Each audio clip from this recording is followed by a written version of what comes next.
Ya estoy aquí.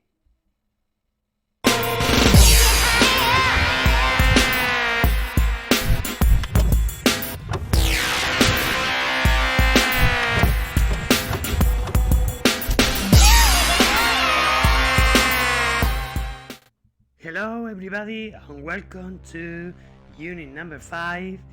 We are going to finish this unit, and in today's class we are going to start by explaining the Protist Kingdom.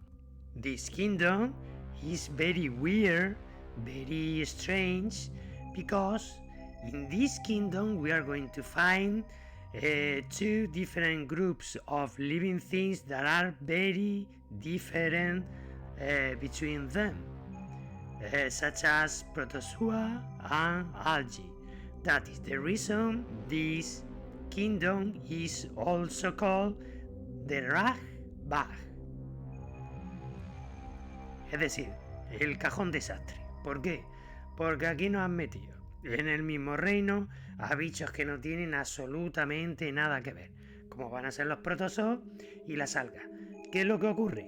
Que como eran tan distintos y realmente no encajaban en ninguno de los otros reinos, pues a alguien se le ocurrió decir, bueno, pues los vamos a meter aquí todos juntos, vamos a hacer aquí un apaño con un reino extraño que va a incluir a estos dos grupos que no tienen absolutamente nada que ver. So first of all, we are going to start by the Protozoa. Proto means the first, and zoa come from animal. Es decir, serían como los primeros animales. No quiere decir que los protozoos sean animales, sino que de estos organismos se derivarían, evolucionarían posteriormente los animales. And we are going to find 4 different types. The first type are the ciliates, como por ejemplo el paramesio. Fijaros ahí que Flow tiene ese hermano bailando. They can be parasites or free living, es decir, o bien parasitan a otro organismo o se encuentran en forma de vida libre. Estos paramecios se caracterizan porque tienen una serie de elementos que se denominan cilios, y estos cilios son como los remos de un barco que cuando baten todos a la misma vez, es decir, de forma sincrónica, pues permite que este ciliado, que este protozoo, pueda moverse. The second types are the flagellates. Flagelados. Flagelados viene de flagelo, y flagelo significa en latín látigo. ¿Por qué? Porque tal y como veis ahí, ese protozoo va a utilizar unos elementos más largos que los ciliados y en mucho menor número, que cuando dan lugar como una especie de latigazo permite que ese protozoo pueda moverse. Pueden ser tanto parásitos como de vida libre, y un ejemplo es el tripanosoma. El tripanosoma, que es el y que solamente puede ser transmitido a través de un tipo de mosca que se llama mosca tsetse. The next type are the también pueden ser parásitos de vida libre, como es el caso de la viva. En este caso, lo que se produce es una proyección de parte de su citoplasma del interior de la célula, de manera que es como si agarrase un punto de una superficie y a través de ella arrastrase el resto del cuerpo. ¿Vale? Fijaros cómo la clasificación que estamos haciendo es sencilla. Fundamentalmente vamos a clasificar a estos protozoos en función del tipo de movimiento que llevan a cabo. And the last type are the sporozoans. All of them are parasites. Y en este caso sería el caso del Plasmodium, que es el protozoo que da lugar a la malaria. Fijaros cómo en este caso este parásito no se mueve, sino que realmente lo que hace es moverse de un organismo a otro, de un individuo a otro, a través de un vector como es el mosquito. Luego hablaremos un poquito más adelante de la malaria. Ok, the next group are the algae, and we are going to classify them depending on their color. Fijaros, otra clasificación muy fácil. En este caso, we are going to find the brown algae, son las algas pardas o algas marrones, son las más grandes que existen, ¿eh? Por ejemplo, las del género Fucus. La imagen que podéis ver darían lugar a auténticos bosques, entre comillas lo de bosques, porque las algas no son plantas, sino que serían los organismos a partir de los cuales se derivarían o aparecerían por evolución las plantas. Bueno, pues ahí tenéis los famosos bosques de kelpos, que son como auténticos bosques submarinos. The next group are the red algae. En este caso, junto con los corales formarían los famosos barreras de coral. And maybe the most well-known example would be the corallina. La coralina sería esa alga precisamente que veis de color rojo. And finally, the green algae, maybe las más conocidas, las que todos habéis visto, si tuviésemos que hacer un dibujo, imaginarnos una alga, seguramente sería una alga verde, como por ejemplo el caso de Ulva lactuca, que es la típica lechuga de mar. Vuelvo a insistir, las algas no son plantas, ¿vale? Y son las únicas que se van a encontrar mayoritariamente en agua dulce. What is the importance of this kingdom? Maybe we are going to focus on two.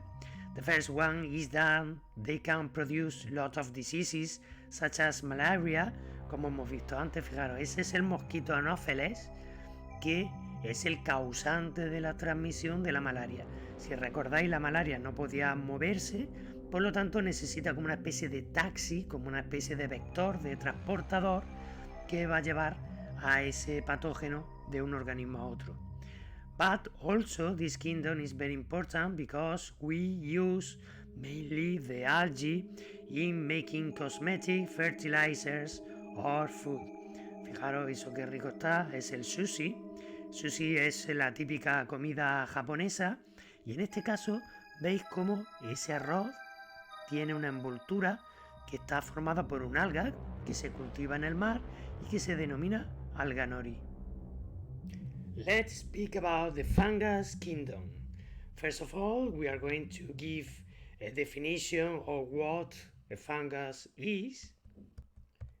And we can say that they are heterotrophic organisms that in this case they present a particular molecule that is called chitin, la quitina.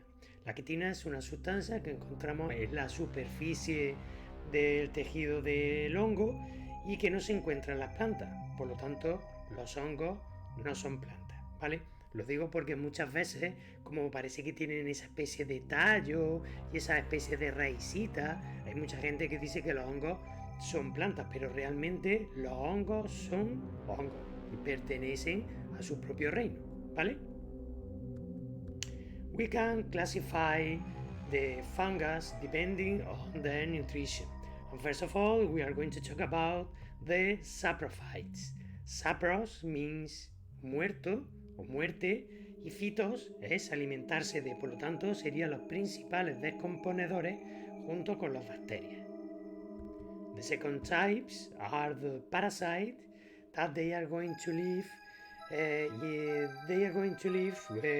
inside or in the surface of other living things.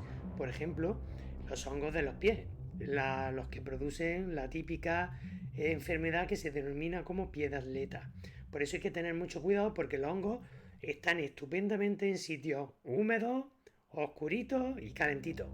Ese lugar es exactamente los huecos que existen, los espacios que existen entre nuestros dedos de los pies. Por lo tanto, cuando nosotros vamos a unos vestuarios públicos debemos ir siempre con sandalias, con zapatillas de baño, para no entrar en contacto con esas superficies que pudieran tener hongos parásitos y desde luego siempre secarnos muy bien los pies y sobre todo en la zona interdigital, es decir, entre los dedos. And the last type are the symbionts. El ejemplo más clásico son los líquenes. Los líquenes son la asociación simbiótica entre un hongo y y un alga. Los dos salen en este caso ganando. ¿Por qué? Porque el alga es capaz de vivir fuera del medio acuático, por lo tanto ya no depende tanto del agua, por lo tanto si un arroyo, un charco se seca, no moriría. Y por otro lado, ¿qué sacaría el hongo? Pues básicamente los azúcares que la alga fabrica a través de la fotosíntesis. Luego, como los dos salen ganando, esto sería una perfecta relación simbiótica. Another way of classification is depending on the number of cells. In this case, we are going to find the unicellular fungi, such as the yeast. En este caso, la levadura que daría lugar a la fermentación, por ejemplo, en el caso del pan, se alimenta, se nutre de los azúcares de la harina, del trigo, y como consecuencia de su metabolismo pues liberaría una serie de gases. Esos gases se quedarían dentro de la masa y haría que ésta subiese. And the other group are the pluricellular fungi. In this case is the case of the mold, el moho, that are one of the most important decomposers. And on the other side we are going to find the mushroom. Fijaros que champiñón más chulaco, se mola, as we are going to see later, their body is called mycelium and it is made of fibers that are called hyphae, and the only structure that we can see is their reproductive organ. Luego, realmente, de lo que es un hongo pluricelular, solo vemos su aparato reproductor, es decir, que la seta o el champiñón sería la picha del hongo, o si lo queréis ver de una forma más bonita, la flor del hongo. No es ni una cosa ni la otra, porque evidentemente no son ni animales ni plantas, pero sí que ponemos este ejemplo para que recordéis que es solamente una estructura reproductora y que cuando cumpla su función pues va a desaparecer.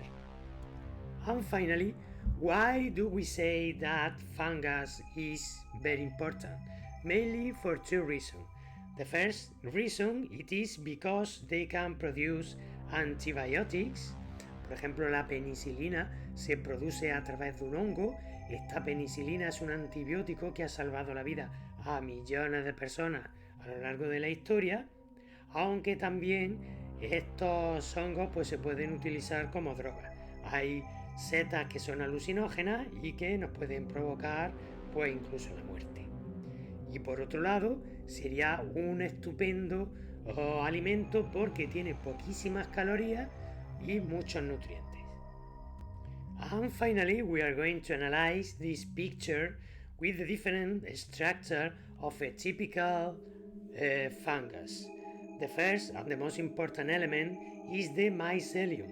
Si os fijáis, es como una red de fibras, cada una de esas fibras se denominan hifas y por eso el hongo realmente es un organismo que no vemos porque eso está a unos pocos milímetros o centímetros del suelo.